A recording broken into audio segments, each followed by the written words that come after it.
বং টোটো কোম্পানির নতুন আরেকটি ফ্রেশ ভিডিওতে আমি সোমেন জানাই আপনাকে স্বাগত।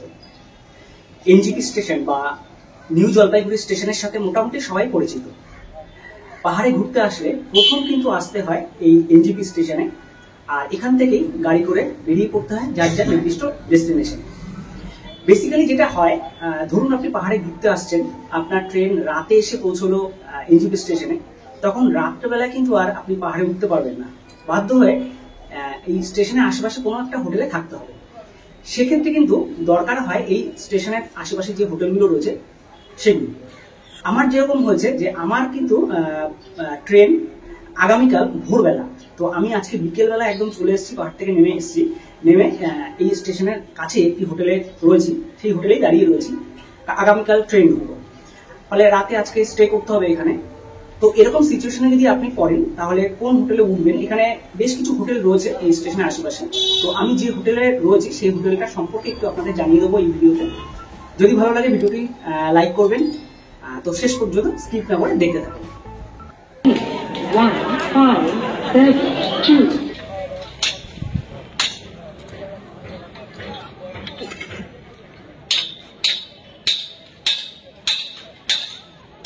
এই হচ্ছে এনজিপি স্টেশন বা নিউ জলপাইগুড়ি স্টেশন। অ্যাকচুয়ালি কাজ চলছে সামনে রাস্তায় কাজ চলছে, ফ্লাইওভার হচ্ছে বোধহয় একটা। তো স্টেশন থেকে বেরোলেই সামনে যে মেন রোড, এই রোড দিয়ে একটু এগিয়ে আসবেন। এগিয়ে আসলে ডান দিকে কিন্তু একটা রাস্তা ঢুকে গেছে, এই যে ডান দিকটা একটা রাস্তা ঢুকে গেছে। এই রাস্তায় আপনাদের ঢুকে যেতে হবে। বেশ কিছু হোটেল রয়েছে, সমস্ত পর্যটকরা যাচ্ছে, পাহাড়ে উঠছে, যার যার নির্দিষ্ট ডেস্টিনেশনে পৌঁছে যাচ্ছে। তো এই রাস্তায় ঢুকে যেতে হবে।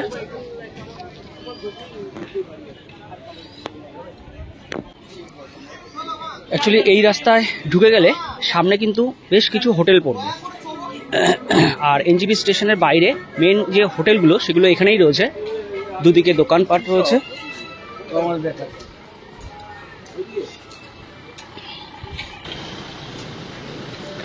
ডান দিকে টোটো স্ট্যান্ড। এই যে সামনের ডান দিকে দেখুন দুটো হোটেল, এখান থেকে শুরু। আমি যে হোটেলে রয়েছি সেটি লেফট টার্ন নিতে হবে। সামনে কিন্তু বেশ কিছু হোটেল রয়েছে, 4-5টা হোটেল রয়েছে ডান দিকে।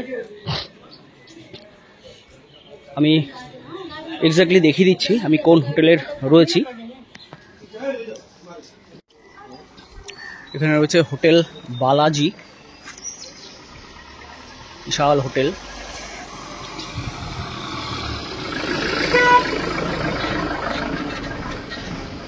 যে পরপর ডান দিকে যত বিল্ডিং দেখছেন সব এগুলো কিন্তু হোটেল।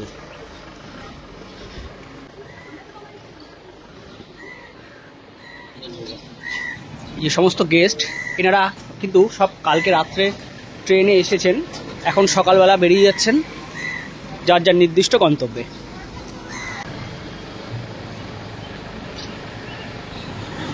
খুব বড় হোটেল কিন্তু এটি, আর এই হোটেলটা বেশ পুরনো, অনেক দিনের পুরনো হোটেল এটি। তারপরেই রয়েছে নীলাচল লজ। এই নীলাচল লজেই কিন্তু আমি রয়েছি।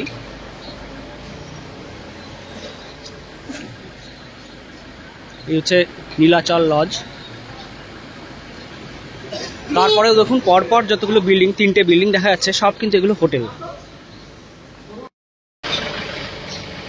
নীলাচল লজ এটাও কিন্তু বেশ পুরনো একটা হোটেল,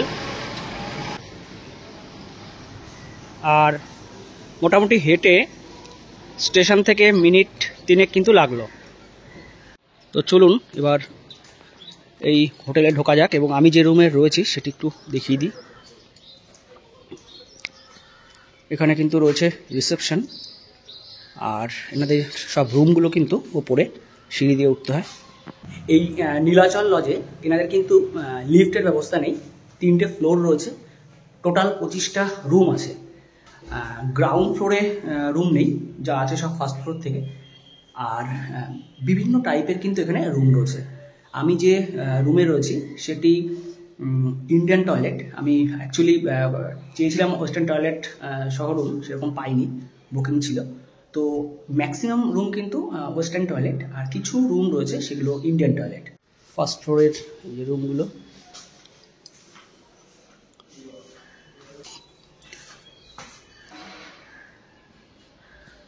এটা হচ্ছে সেকেন্ড ফ্লোর, পরপর সব রুম রয়েছে।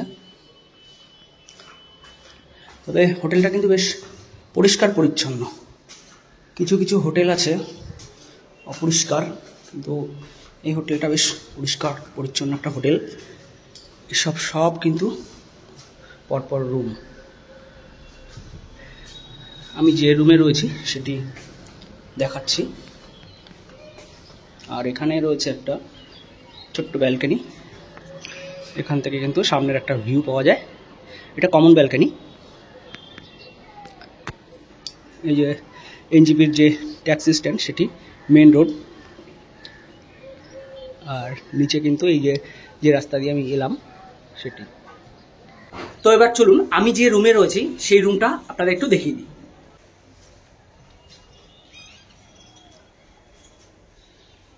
তো একদম ব্যালকনি ঘেঁষা এই রুমটা আমি পেয়েছি। একটা বড় খাট রয়েছে, মোটামুটি 2 থেকে 3 জন থাকার মতো কিন্তু জায়গা। এখানে টাওয়াল দেওয়া রয়েছে, এখানে রয়েছে সাবান, ব্ল্যাঙ্কেট রয়েছে। আর সব থেকে ভালো হচ্ছে এই রুমটার একদম বাইরের ভিউ পাওয়া যায় এই জানলাটা থেকে। একদম এখান থেকে কিন্তু আপনারা বাইরের একটা সুন্দর ফাঁকা ভিউ পাবেন। ট্যাক্সি স্ট্যান্ড দেখা যাচ্ছে এনজিপি স্টেশনের সামনের। আচ্ছা, আর কি আছে একটু দেখিয়ে দিই। এখানে একটা টেবিল রয়েছে, ব্যাগপত্র রেখেছি এখানে।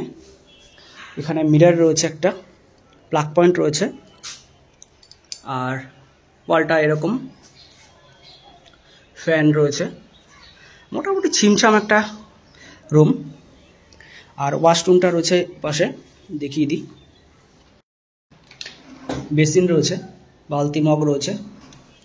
আর এটা কিন্তু ইন্ডিয়ান টয়লেট। আমি চেষ্টা করেছিলাম ওয়েস্টার্ন টয়লেট সহ রুম নেওয়ার, তো পাইনি। যাই হোক, কিছু করার নেই। তবে একটা জিনিস ভালো, সেটা হচ্ছে এই জানলাটা রয়েছে, একটা ভিউ পাওয়া যাচ্ছিল আর কি। একটা রাতের ব্যাপার, মোটামুটি থাকা নিয়ে কথা। এবার আসি এই নীলাচল লজের রুম রেট সম্পর্কে। এখানে টোটাল 25টা রুম রয়েছে। ওয়াইফাইয়ের ব্যবস্থা কিন্তু নেই, আর ম্যাক্সিমাম রুম কোমোড রয়েছে। কিছু রুমে ইন্ডিয়ান টয়লেট, সেরকম একটা রুমে আমি রয়েছি, যেহেতু আমি কোনো রুম পাইনি এখানে। যাই হোক, এখানে রুম রেট মোটামুটি কিন্তু 700 টাকা থেকে শুরু হয়। এবার একটা ব্যাপার বলি, এখানে কোনো রুমেরই কখনোই কোনো রুম রেট কিন্তু ফিক্সড নেই। আমি যেমন এই রুমটা 700 টাকা পেয়েছি, এই রুমটায় আমাকে চেয়েছিল কিন্তু 1000 টাকা। আমি বার্গেনিং করে কিন্তু 700 টাকায় পেয়েছি। আপনাদের বলবো অবশ্যই এখানে ফোন করুন বা স্পট বুকিং করুন, বার্গেনিং করে নেবেন, তাহলে কিন্তু রুম রেট কমে যায়। মোটামুটি 700-800 থেকে শুরু করে বিভিন্ন টাইপের 1500-2000 টাকা পর্যন্ত মোটামুটি রুম রেট রয়েছে এখানে। বিভিন্ন ক্যাটাগরির রুম রয়েছে। সিজন অফ সিজনের কোনো ব্যাপার নেই, ঠিক আছে। সব সময় এখানে রুম রেট যা থাকবে সেটা আপনারা বার্গেনিং করবেন, এটা কিন্তু কমিয়ে দেয়। তো এই হচ্ছে রুম রেট। আর ফেসিলিটি বলতে এনাদের নিজস্ব রেস্টুরেন্ট নেই, বাইরের খাবার নিয়ে এসে খেতে হয়। এমনি ব্যবহার কিন্তু খুব ভালো, আমি মোটামুটি ব্যবহার ভালোই পেয়েছি। আর আশেপাশেও কিন্তু বেশ কিছু আপনারা হোটেল পেয়ে যাবেন। যদি এই হোটেলে মানে যদি অ্যাভেলেবেল না থাকে রুম, আপনারা আশপাশে খোঁজ করবেন। বেশ কিছু যে হোটেলগুলো দেখালাম সেই হোটেলগুলোতেও কিন্তু রুম অ্যাভেলেবেল মোটামুটি থাকে। তবে আমি মোটামুটি অনেকগুলো হোটেলে দেখলাম, তার মধ্যে এই হোটেলের রুম রেটটা আমি কিন্তু বেশ চিপে পেলাম। মানে 700 টাকায় এরকম রুম আমি অন্যান্য হোটেলে আমি দেখেছিলাম, পাইনি কিন্তু।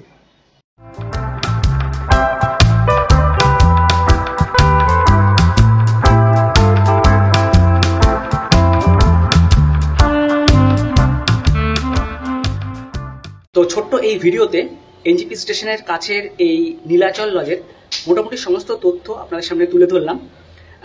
এই হোটেলের কন্ট্যাক্ট নাম্বার স্ক্রিনে থাকবে, ডেসক্রিপশন বক্সেও থাকবে। যদি মনে হয় আপনারা থাকবেন এখানে, নাইট স্টে করতে চান, তাহলে আপনারা কল করে ভালো করে কথা বলে তারপরে আসবেন। আর যদি ভিডিওটি ভালো লেগে থাকে একটা লাইক করবেন, কমেন্ট করে জানাবেন কেমন লাগলো। আর আমাদের চ্যানেলে যদি নতুন এসে থাকেন, চ্যানেলটি সাবস্ক্রাইব করে আমাদের পাশে থাকবেন। আর আমাদের চ্যানেলে কিন্তু এই পাহাড়েরই বেশ কিছু ভিডিও রয়েছে। অফবিট কালিম্পংয়ের এবছরে বেশ কিছু ভিডিও রয়েছে, আপনারা আমাদের চ্যানেলে ঢুকে দেখে নিতে পারেন। আশা করি ভালো লাগবে। ধন্যবাদ, দেখা হচ্ছে সামনের নতুন ভিডিওতে।